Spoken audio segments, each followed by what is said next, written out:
Kung atong dumdumon, pagkamatay niya, nabanhaw siya, wala dayon siya ming saka dito sa langit.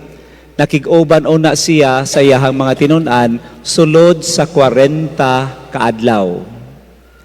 Siguro ang intensyon niya aron sila magmalinawon kay ang kapaspas sa mga panghitabo.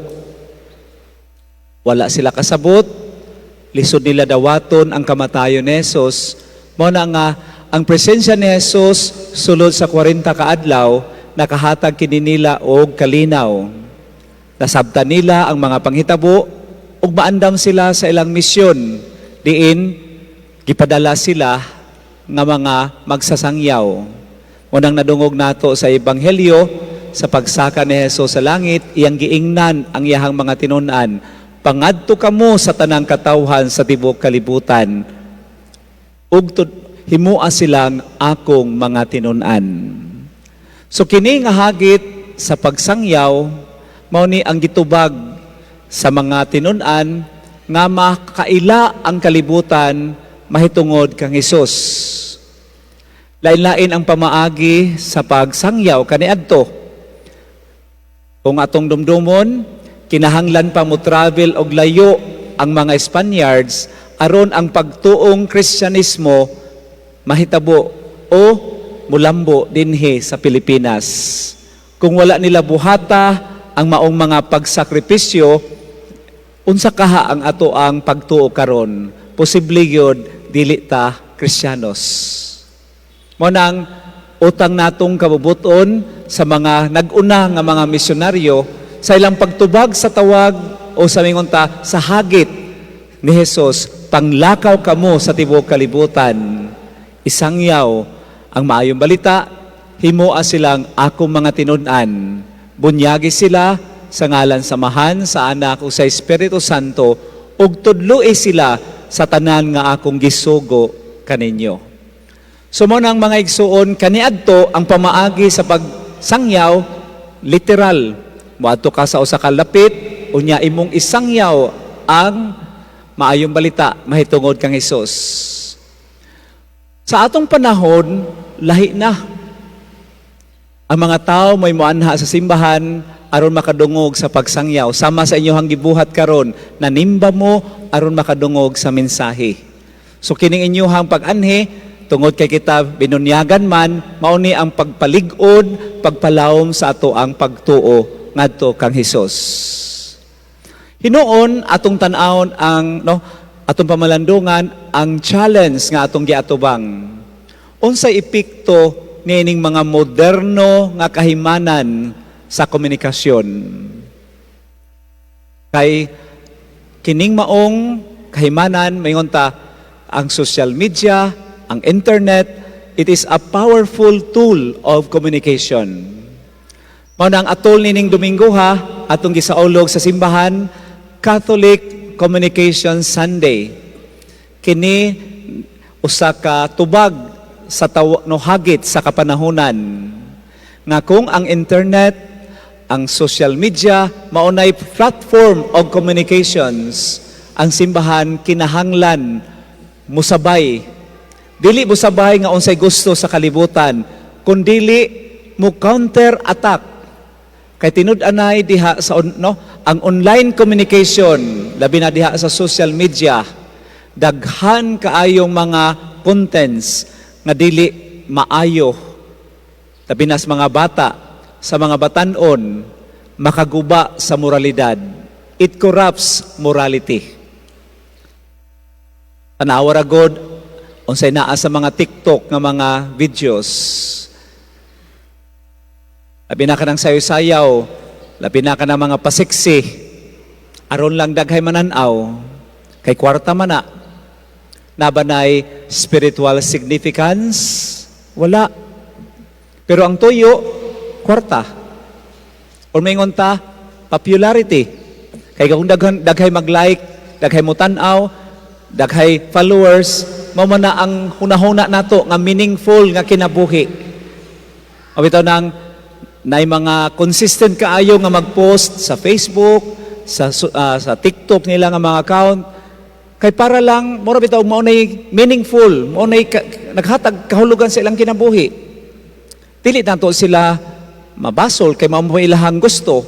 Pero, kung moingon ta, tanaw nato ang dimension sa spiritual nga kinabuhi. Na, ang gipromote sa atong simbahan, kaning Catholic Communication Sunday, aron aware ta, nga untana, responsibilita sa unsay atong i-post nga kita kanang mahimong instrumento sa pagpadayag sa gugma sa Dios ngadto sa atong isig katao, o mahimong instrumento ang social media platform, ang online communication as a means of communicating the gospel. Mao kana siguro ang tuyo sa simbahan nga kitang mga binunyagan, kita dunay obligasyon nga atong isangyaw ang gugma sa Dios, atong isangyaw ang maayong balita, ang kaluwasan nga atong nadawat gikan kang Hesus.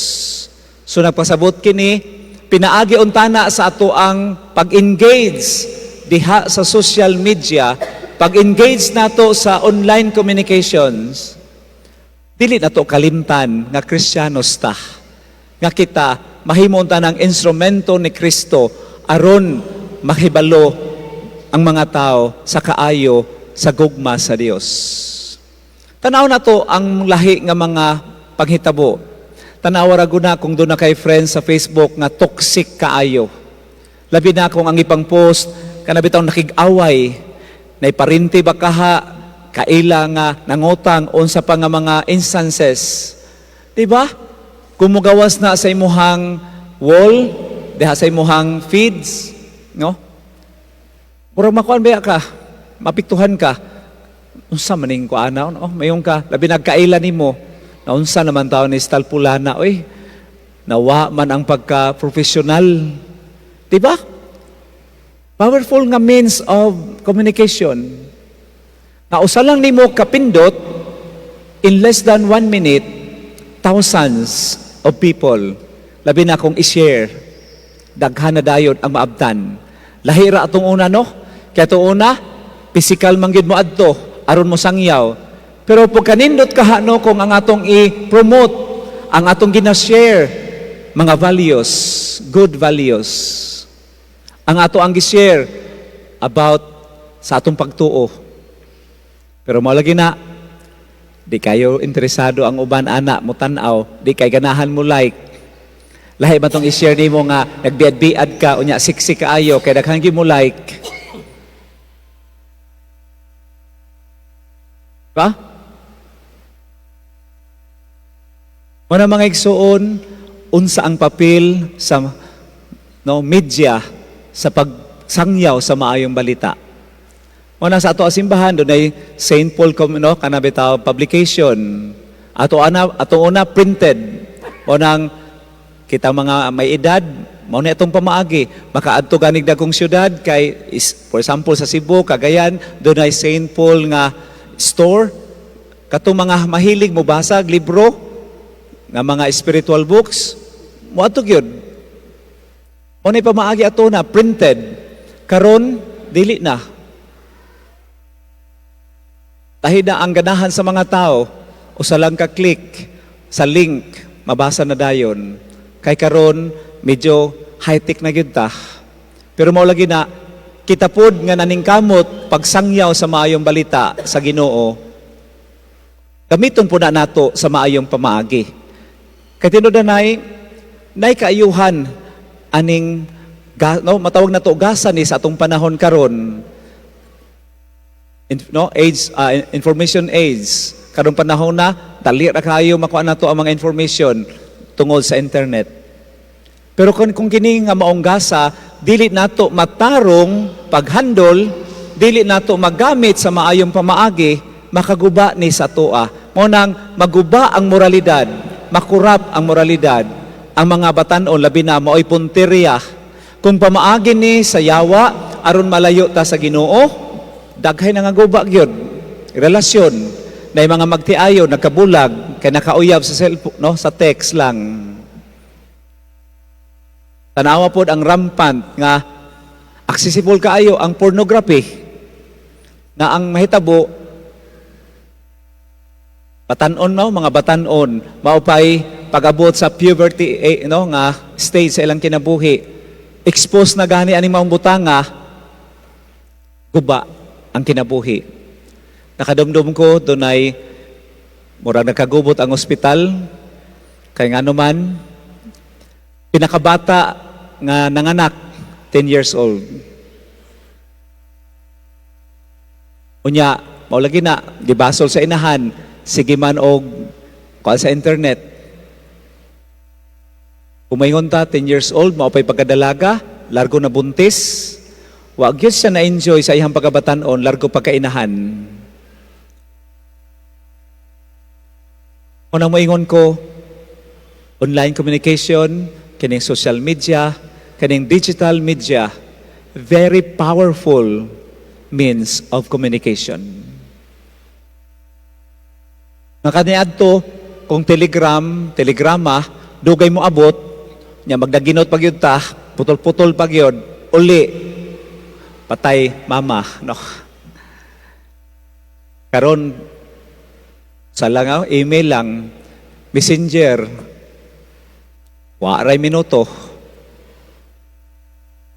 Una nga, ang simbahan naning kamot, musabay, dili musabay nga muuyon, kundili mugiya sa mga magtotoo. Labi na sa mga batanon nga mo'y puntirya ani. Sa ako nang ginisgutan sa ako mga wali previous nga mga Sundays, labi nag-addiction sa gadget, addiction sa social media, makaguba sa ilahang kinabuhi. Mao na nga naningkamot ta o kamo nga mga ginikanan nga nakaron dinhi, dako mo og papel aron magiyahan ang inyong mga anak, magiyahan ang inyong mga apo. Mabitaw nang kung sa MTRCB pa ni, dunay parental guidance. Kaya na, no, pag-review sa maong movie, for example, dunay mga content nga dili haom sa mga bata, or maybe kinahanglan ang mga bata giyahan, pasabton, nganong ingon ana, labi na kung violence, labi na kung dunay mga sexual content, para sila dili bitaw makurap. O na nga, doon na tayo dakong papel.